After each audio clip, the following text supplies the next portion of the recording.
स्वागत है आप सबको हमारे चैनल आध्यात्मिक रहस्य में। हमारे साथ इस रामायण की यात्रा में जुड़ने के लिए बहुत बहुत धन्यवाद। अगर आप पहली बार हमारे चैनल पे आए हो तो प्लीज चैनल को सब्सक्राइब जरूर करें। तो चलिए शुरू करते हैं। अयोध्या कांड 78वां सर्ग।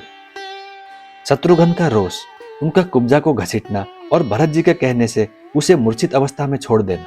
13वें दिन का कार्य पूर्ण करके श्री रामचंद्र जी के पास जाने का विचार करते हुए शोक संतप्त भरत से लक्ष्मण के छोटे भाई शत्रुघ्न ने इस प्रकार कहा।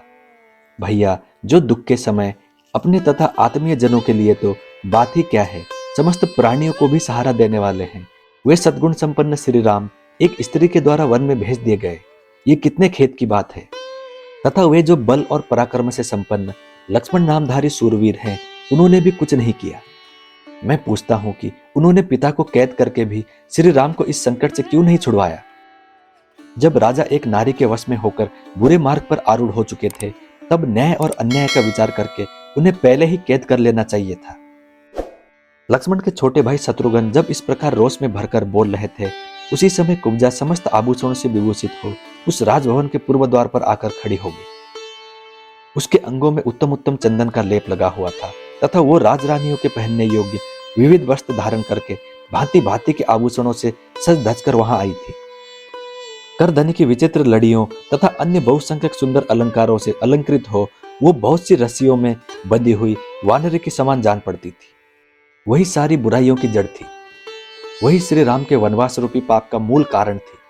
उस पर दृष्टि पड़ते ही द्वारपाल ने उसे पकड़ लिया और बड़ी निर्दयता के साथ घसीट लाकर शत्रुघ्न के हाथ में देते हुए कहा, राजकुमार, जिसके कारण श्री राम को वन में निवास करना पड़ा है और आप लोगों के पिता ने शरीर का परित्याग किया है, वो क्रूर कर्म करने वाली पापिनी यही है। आप इसके साथ जैसा वर्ताव उचित समझे करें। द्वारपाल की बात पर विचार करके शत्रुघ्न का दुख और बढ़ गया। उन्होंने अपने कर्तव्य का निश्चय किया और अंतःपुर में रहने वाले सब लोगों को सुनाकर इस प्रकार कहा, इस पापिनी ने मेरे भाइयों तथा पिता को जैसा दूसरा दुख पहुंचाया है, अपने उस क्रूर कर्म का वैसा ही फल ये भी भोगे। ऐसा कहकर शत्रुघ्न ने सखियों से घिरी हुई कुब्जा को तुरंत ही बलपूर्वक पकड़ लिया। वो डर के मारे ऐसा चीखने चिल्लाने लगी कि वो सारा महल गूंज उठा। फिर तो उसकी सारी सखियां अत्यंत संतप्त हो उठी और शत्रुघ्न को कुपित जानकर सब और भाग चली। उसकी संपूर्ण सखियों ने एक जगह एकत्र होकर आपस में सलाह की कि जिस प्रकार इन्होंने बलपूर्वक कुब्जा को पकड़ा है, उससे जान पड़ता है ये हम लोगों में से किसी को जीवित नहीं छोड़ेंगे। अतः हम लोग परम दयालु, उदार, धर्मज्ञ और यशस्विनी महारानी कौशल्या की शरण में चले। इस समय वे ही हमारी निश्चल गति है। शत्रुओं का दमन करने वाले शत्रुघ्न रोष में भरकर कुब्जा को जमीन पर घसीटने लगे।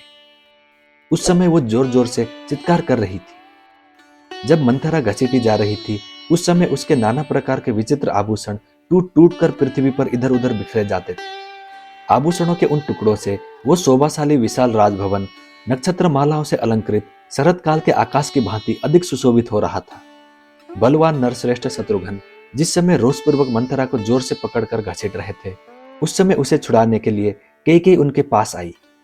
तब उन्होंने उसे धिक्कारते हुए उसके प्रति बड़ी कठोर बातें कही, उसे रोषपूर्वक फटकारा। शत्रुघ्न के वे कठोर वचन बड़े ही दुखदायी थे। उन्हें सुनकर कैकेयी को बहुत दुख हुआ।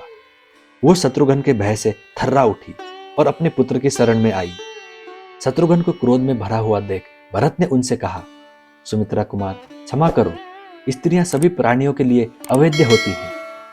यदि मुझे यह भय न होता कि धर्मात्मा श्री राम मातृघाती समझकर मुझसे घृणा करने लगेंगे, तो मैं भी इस दुष्ट आचरण करने वाली पापिनी कैकेयी को मार डालता। धर्मात्मा श्री रघुनाथ जी तो इस कुब्जा के भी मारे जाने का समाचार यदि जान ले, तो वे निश्चय ही तुमसे और मुझसे बोलना भी छोड़ देंगे। भरत जी की यह बात सुनकर लक्ष्मण के छोटे भाई शत्रुघ्न मंथरा के वध रूपी दोष से निर्वृत्त हो गए और उसे मूर्छित अवस्था में ही छोड़ दिया। मंथरा कैकेयी के चरणों में गिर पड़ी और लंबी सांस खींचती हुई अत्यंत दुख से आर्त हो करुण विलाप करने लगी। शत्रुघ्न के पटकने और घसीटने से आर्त एवं अचेत हुई कुब्जा को देखकर भरत की माता कैकेयी धीरे धीरे उसे आश्वासन देने, होश में लाने की चेष्टा करने लगी।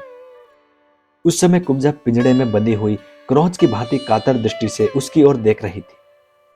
इस प्रकार श्री वाल्मीकि निर्मित आर्ष रामायण आदि काव्य के अयोध्या कांड में 78वां सर्ग पूरा हुआ। मैं उम्मीद करता हूँ श्री राम जी आपकी सारी मनोकामनाएं पूरी करें। जय श्री राम, जय हनुमान। अब मिलते हैं अगली वीडियो में।